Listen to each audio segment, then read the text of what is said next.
Hey guys, welcome back to my channel.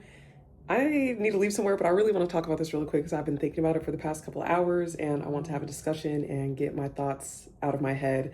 So, does 24-hour surveillance distort reality?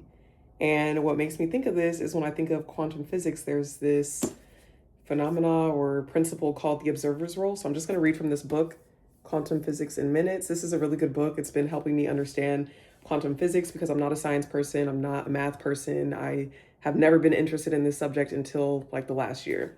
So I just want to read from it really quickly and then talk about something that I've been thinking about in terms of surveillance. So, observer's role. If the act of observing and measuring a wave function causes it to collapse, this raises a number of philosophical questions.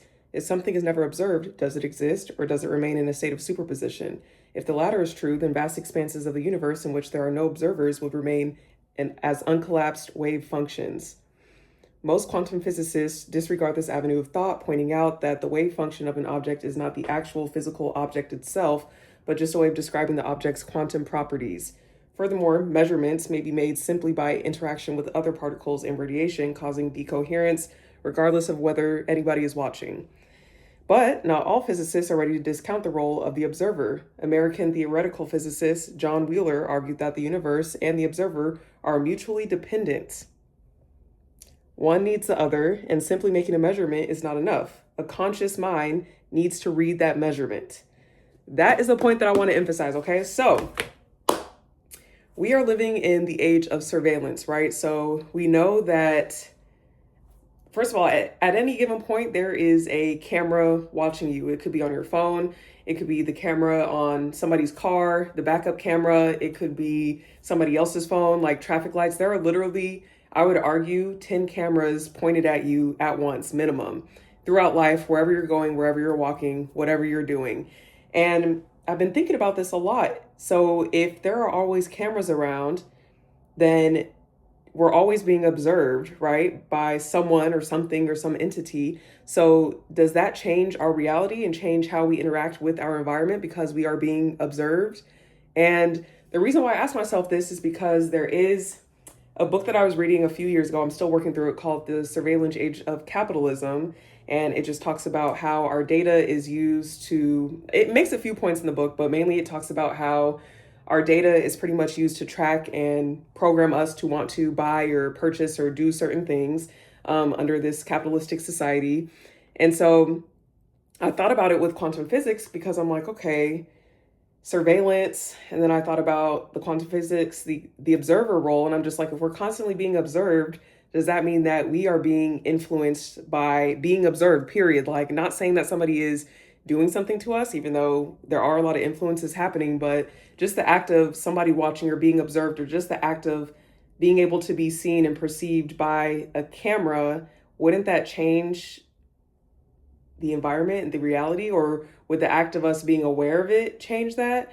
And we know too, there's another portion to this as well, is because we know that you don't need a camera to be seen, right? There's technology available where they can use different Wi-Fi routers and stuff to create images. So we know that we're at the point in our technological advances too, to where there doesn't need to be a physical camera pointed at you in order for you to be seen and be perceived.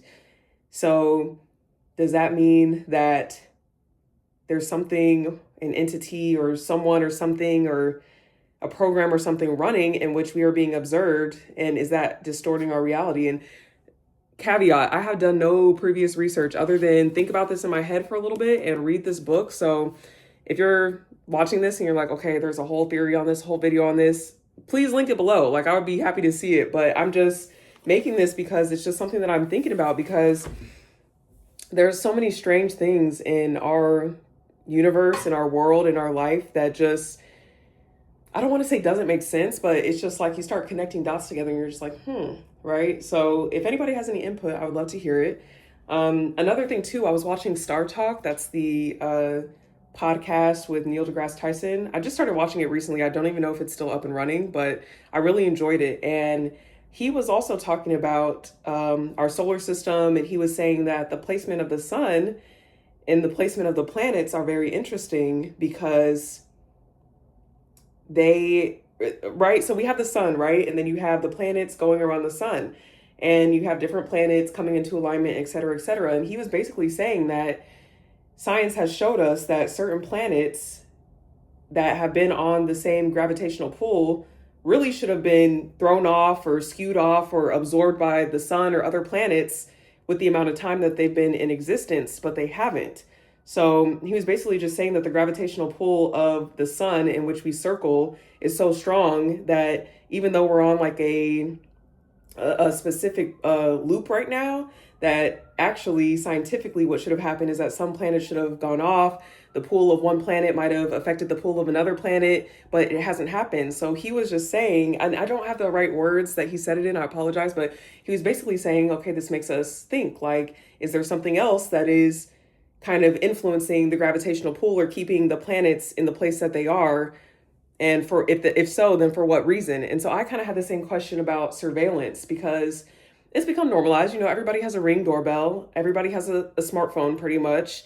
Like I said, you can be seen without a camera. Cars are made now to where if you get too close to another car, its light will start going off and alerting the driver. So we know that there are motion sensors, even not even cameras necessarily, but just motion sensors and proximity sensors on cameras, or I mean on cars.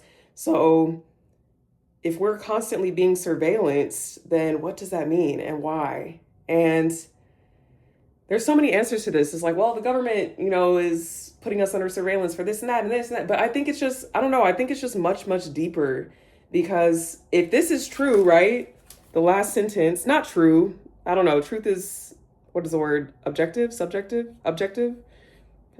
You can see I'm still learning here. But this last sentence is what really got me. Like, the universe and the observer are mutually dependent. One needs the other, and simply making a measurement is not enough. A conscious mind needs to read that measurement. So is there something conscious, bigger than whatever is happening in this physical plane?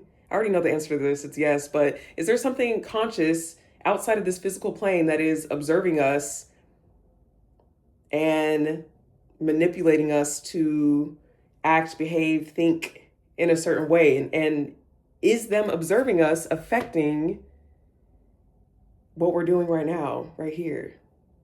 So something to think about. I think it's so funny when I have these conversations too, like in my head, or just like make a video about it, because it's like, all right, well, gotta go to work the next day and like back to business as normal. Like, let me just live my life and have kids and raise them. Like, you know what I'm saying? It's like, it's just so funny because I feel like any type of epiphany and revelation is cool. And it's fun to like learn this stuff and like just have my brain think about things that I normally wouldn't be taught. But then it's like, well, back to reality, back to pay bills. So I don't know. That's just something I've been thinking about lately. If you made it this far in the video, I really appreciate it. Let me know what you guys think. Genuinely, comment on the video. Let me know what you think. I need somebody to talk to about this. I don't have anybody to talk to about this. That's why I'm on here. Get this book too. This is obviously not sponsored. I have like 160 subscribers right now, but this is a pretty cool book. It's really helped me understand quantum physics more. If I need to reference something or if I don't understand something, I'll flip to it and it gives me a little bit of insight. One of the 3 or 4 quantum physics books that I've been into. But yeah, make sure you guys like, comment, and subscribe. Let me know. Again, if you're just like, girl, you are way off, here's this video link to this and that and this. I welcome it. I welcome any type of discussion that you have in the comments. And I think I made all my points. That's really what I've been thinking on. So yeah, let me know, you guys. I would love to hear. Thank you guys for watching. I'll see you at the next video. Bye.